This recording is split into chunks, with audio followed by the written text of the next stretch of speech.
जय जय स्वामी समर्थ. मित्रांनो, आज आपण ऐकणार आहोत श्री स्वामी चरित्र सारामृत या अमृतमय ग्रंथाचा प्रारंभ आपण बघूया. त्यांनी सुरुवातीला श्री गणेश, सरस्वती, गुरु, कुलदैवत आणि अक्कलकोट निवासी श्री स्वामी समर्थ महाराज यांना वंदन केले. स्वामी समर्थ महाराज हे केवळ एक संत नाही, तर ते स्वतः ब्रह्मानंद स्वरूप सद्गुरू आहे.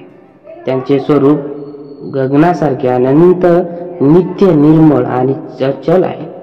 ते जगाचे रक्षण करणारे, भक्तांचे पालन करणारे आणि कलियुगातील सर्व पापांचा नाश करणारे अनादि सिद्ध सद्गुरू आहे. चला तर मग आपण सुरुवात करूया या दिव्य ग्रंथाच्या पहिल्या अध्यायाची. श्री स्वामी चरित्र सारामृत प्रथम अध्याय. श्री गणेशाय नमः, श्री सरस्वते नमः, श्री गुरुभ्यो नमः, श्री कुलदेवताय नमः, श्री अक्कलकोट निवासी पूर्ण दत्ता अवतार दिगंबर यतिवर्ग स्वामी राजाय नमः. अध्याय 1, ओळी क्रमांक 1. जय जय श्री जगरक्षका, जय जयाजी भक्तपालका, जय जय कलिमलनाशका, अनादिसिद्धा जगद्गुरु. बघा, कोणतेही पुण्य कार्य सुरू करण्यापूर्वी श्री गणेश, सरस्वती, गुरु, कुलदैवता आणि मुख्य उपास्य देवता यांना वंदन करणे ही परंपरा आहे. त्याच पद्धतीने तेही सर्व देवतांना नमस्कार करून अक्कलकोट निवासी दिगंबर परिपूर्ण अवतार श्री स्वामी समर्थ यांना वंदन केले.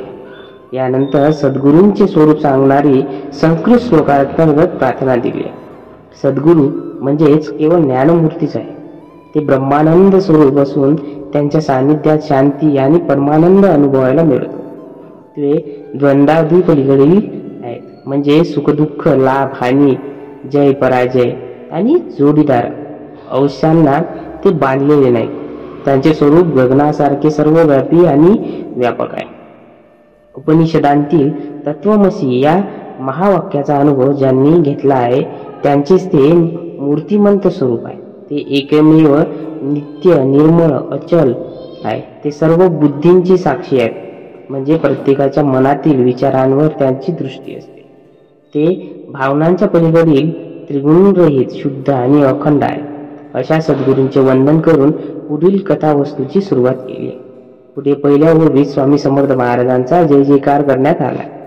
ते संपूर्ण जगाचे रक्षण करणारे, ते आपल्या भक्तांचे पालन पोषण करतात आणि त्यांच्या संकटातून त्यांना तारतात. ते कलियुगातील पापांचा नाश करणारे आहेत. ते अनादिकाळापासून सिद्ध आहेत आणि जगद्गुरु म्हणून सर्वांना मार्गदर्शन करतात. या आरंभीच्या ओव्यामधून लेखकांनी म्हणजे दासगुरु महाराजांनी भावना स्पष्ट होते की हा ग्रंथ लिहिण्यामागचा उद्देश केवळ श्री स्वामींचे जीवनचरित्र सांगणे नाही, तर त्यांचे दिव्य स्वरूप लोकांसमोर आणणे आहे. त्यांच्या कृपेने सामान्य माणसाचे जीवन कल्याणमय होऊ शकते, हा विश्वास दासगुरूंनी आरंभीच दृढ केलाय. ओळी क्रमांक 2. जय जय क्षीरसागर विलासा, माया चक्र चालका अविनाशा, शेषशयना अनंत वेशा, अनामातीता अनंत. या ओवीत दासगुरू महाराजांनी श्री स्वामी समर्थ महाराजांचे स्वरूप अतिशय थोर रीतीने वर्णन केले आहे. जय जय क्षीरसागरा विलासा म्हणजे स्वामींचा जय जयकार असो. ते क्षीरसागरात रमणारे म्हणजे स्वयं भगवान विष्णू आहेत. विष्णूचे निवासस्थान क्षीरसागर, तेथील त्यांचे दिव्य स्वरूप हे स्वामीमध्ये प्रगट झाले आहे.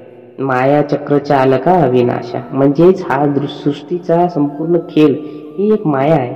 ही माया सामान्य जीवांना बांधून ठेवते, पण त्या मायेला चालवणारे, तिच्या पलीकडे असणारे आणि स्वतः अविनाशी स्वरूप असणारे ते स्वामी आहे. जन्म मरणाच्या चक्रात अडकलेले आपण, पण त्या चक्रांच्या पलीकडे असणारे स्वामी आपल्या मुक्तिदाता आहेत. शेषशयना अनंत वेशा म्हणजे स्वामींचे स्वरूप शेषनागावर शयन करणाऱ्या महाविष्णूप्रमाणे आहे. ते असंख्य वेश धारण करतात, कधी योगी, कधी भिक्षू, कधी परमहंस, तर कधी सामान्य माणसांच्या रूपाने ते प्रगट होतात. भक्तांच्या हृदयात ते नेहमी वेगवेगळ्या रूपांनी उतरतात. अनामातीता अनंता म्हणजे स्वामीचे स्वरूप नाव, रूप, काळ, मर्यादा यांच्या पलीकडेच आहे. त्यांना कोणतीही बंधन नाही. ते अनाथ आहे, म्हणजे ज्यांना नावाने बांधता येत नाही. ते अतीत आहे, म्हणजे वेळ, परिस्थिती, जगाच्या सीमांच्या पलीकडे आहेत. आणि ते अनंत आहेत, म्हणजे त्यांचा शेवट नाही. या ओळीचा गाभा असा आहे की स्वामी समर्थ हे केवळ एक देहात सीमित नाही, तेच श्री नारायण, ते सृष्टीचे नियंता आणि तेच अनंत स्वरूपाचे परब्रह्म. भक्ताच्या दृष्टीने ते प्रेमळ गुरु आहे, पण तत्वज्ञानाच्या दृष्टीने ते सृष्टीच्या नियमाचा आधार आहे. ओळी क्रमांक 3. जय जयाजी गरुड वाहना, जय जयाजी कमललोचना, जय जयाजी पतित पावना, रमा रमा रमना विश्वेशा. म्हणजेच या ओळीत दासगुरु महाराज श्री स्वामी समर्थ परब्रह्म विष्णू रूप मानून त्यांच्या स्तुतिगान करतात. जय जयाजी गरुड वाहना म्हणजे स्वामीचा जय जयकार असो ते गरुड वाहन आहे. गरुड हा श्री विष्णूचा वाहन म्हणून प्रसिद्ध आहे. त्यामुळे येथे लेखकांनी स्पष्ट केले आहे की स्वामी समर्थ हे कोणी साधे संत नाही, तर स्वयं भगवान विष्णूचा अवतार आहे. गरुडावर आरूढ होऊन संपूर्ण विश्वावर अधिराज्य करणारे ते स्वामी आहे.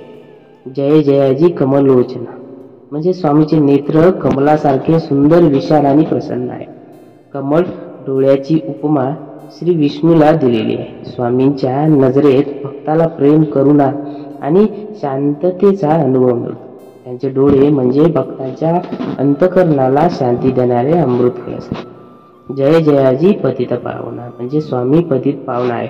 कोणत्याही दोषांनी ग्रस्त, पापांनी भारावलेला मनुष्य जरी त्यांच्या चरणी आला तरी त्यांचे उद्धार होतो. स्वामी समर्थांना आपल्या घेऊन भक्त आपले जीवन पवित्र करतो. ते भक्त सज्जनांचेच नव्हे तर पतितांचेही रक्षण करतात. रमा रमना विश्वेशा म्हणजे स्वामी हे रमा अर्थात लक्ष्मीचे रमण आहेत. म्हणजेच लक्ष्मीपती श्री नारायणच आहेत. ते संपूर्ण विश्वाचे अधिपती आहेत. विश्वेशा म्हणजे जगाचे स्वामी, सर्व सृष्टीचे नियंता, संपूर्ण विश्व त्यांच्याच अधीन आहे. या ओळीत स्वामी समर्थांना विश्वरूप मानून त्यांचे 4 मुख्य पैलू सांगितलेले आहेत. गरुड वाहनपणा म्हणजे सृष्टीवर अधिकार करणारे, कमललोचनापणा म्हणजे दयामय आणि करुणामय मित्र, पतित पावनता म्हणजे सर्वांचा उद्धार करणारे, आणि रमण व विश्वेश्वरता म्हणजेच लक्ष्मीपती आणि जगाचे अधिपती. त्यामुळे भक्तांसाठी स्वामी समर्थ हे फक्त गुरु नसून ते स्वयं भगवान विष्णू आहेत, जे पतितांचा उद्धार करतात, भक्तांचे रक्षण करतात आणि अखिल विश्वाचे अधिपती म्हणून सदैव उपस्थित राहतात. ओवी क्रमांक 4 बघूया. मेघवर्ण आकार शांत, मस्तकी किरीट विराजित, तोच स्वयंभू आदित्य तेज वर्णिले न जाय. म्हणजे या ओवीत दासगणू महाराजांनी स्वामी समर्थांचे दिव्य स्वरूप भक्तांच्या डोळ्यासमोर उभे केले आहे. मेघवर्ण आकार शांत म्हणजे स्वामीचा देह मेघासारखा गडद निळसर दिसतो. हा वर्ण पारंपरिकरित्या श्रीकृष्ण व विष्णूंचा मानला जातो.